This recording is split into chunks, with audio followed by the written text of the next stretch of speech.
Há pessoas neste mundo que simplesmente se recusam a deixar qualquer coisa atrapalhar seus objetivos. Sou o César do canal Aliana Mundi e trago para vocês hoje a história de uma mulher que trabalhou duro seguindo nos seus sonhos. Vou apresentar para vocês a incrível história de Nellie Bly, que segue de inspiração para muitas jovens mulheres. Vamos direto aos fatos.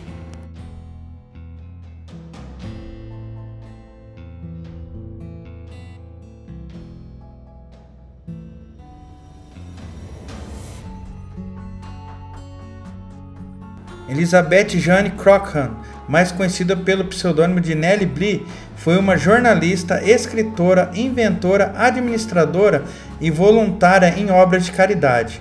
Mais conhecida por suas viagens de circunnavegação do globo em 72 dias, simulando a viagem ficcional de Phileas Fogg, no livro de Júlio Verne. Foi também pioneira nas reportagens investigativas, fingindo insanidade para estudar uma instituição para tratamento de doentes mentais por dentro dela, se fingindo ser uma doente também.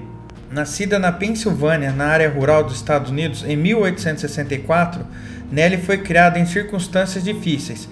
Em sua adolescência, ela quis encontrar uma maneira de ganhar dinheiro para poder ajudar sua mãe e 14 irmãos, depois da morte prematura de seu pai. Apesar de ter iniciado seu treinamento como professora, ela logo foi forçada a abandonar os estudos por falta de dinheiro. Felizmente, seus talentos não ficaram sem ser descobertos.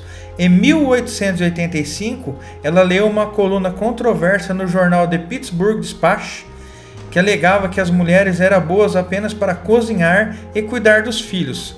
Irada, a jovem escreveu uma resposta brutal ao jornal, que impressionou tanto ao editor que ele contratou ela como repórter em um tempo integral. Que golpe de sorte que ela teve nessa época!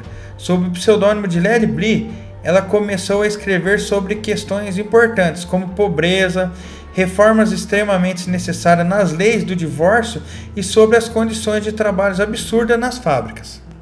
Seus leitores amavam suas reportagens sucintas, que frequentemente eram criticadas a certos aspectos da sociedade. Após vários trabalhos emocionantes e arriscados, Nellie logo ganhou reconhecimento nacional e conseguiu um emprego em um dos jornais mais prestigiados do país, The New York World. Foi ali que ela conseguiu provavelmente o maior golpe de sua carreira profissional e construiu a base do jornalismo investigativo.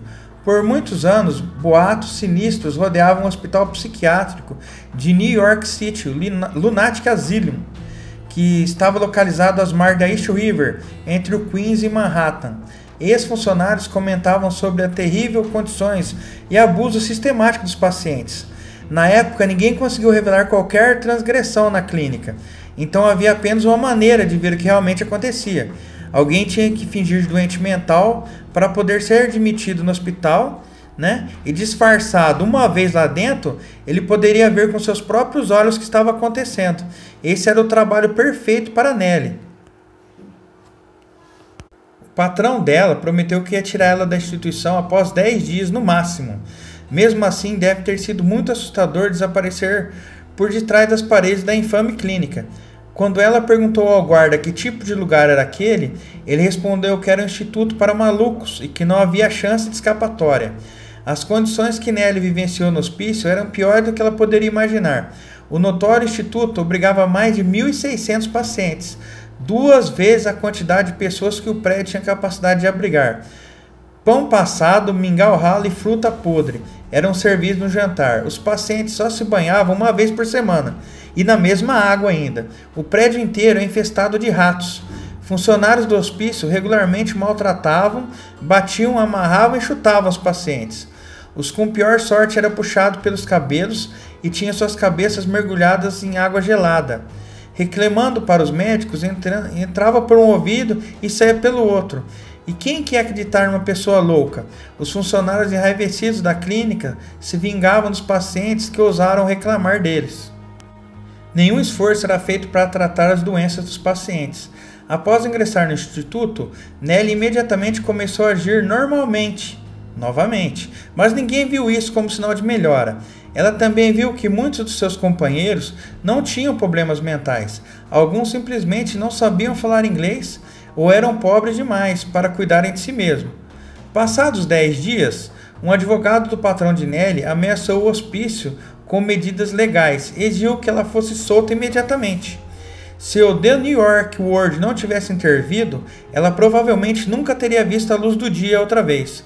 O médico que a tratava insistiu que era louca, apesar de seu comportamento normal. Já solta, Nelly escreveu uma matéria que ajudou a conseguir fama internacional. 10 dias no hospício. Suas descobertas despertaram indignação pública, finalmente levando os oficiais a conduzirem uma investigação completa da clínica. Os responsáveis tiveram que prestar contas de seus atos. A ajuda financeira aumentou as condições dos pacientes do hospital psiquiátrico. Foi meio lentamente, começaram a melhorar. Nelly permaneceu aventureira, autora e militante pelos direitos dos trabalhadores durante toda a vida. A fama dela ajudou a fazer sua escrita ser acessível para uma ampla audiência, inspirando incontáveis mulheres a seguirem seus passos. Em 1922, ela morreu em decorrência de uma infecção no pulmão, aos 57 anos, em sua amada Nova York. 2 anos antes, as sufragistas americanas foram bem-sucedidas em sua luta pelo direito do voto das mulheres. Nelly Bly foi uma mulher incrível que viveu uma vida interessantíssima. Ela nunca será esquecida por seu trabalho em promover a causa dos oprimidos. E vocês, meus amigos, o que acharam da história dessa mulher que é realmente fantástica? Lutou por seu sonho e teve muito êxito. Já ouviram falar de Nelly? Se já, deixe nos comentários mais alguns feitos que talvez ela pode ter feito. E compartilhe nas suas redes sociais e deixe seu like que ajuda muito o canal. Um grande abraço a todos, fiquem bem e até a próxima!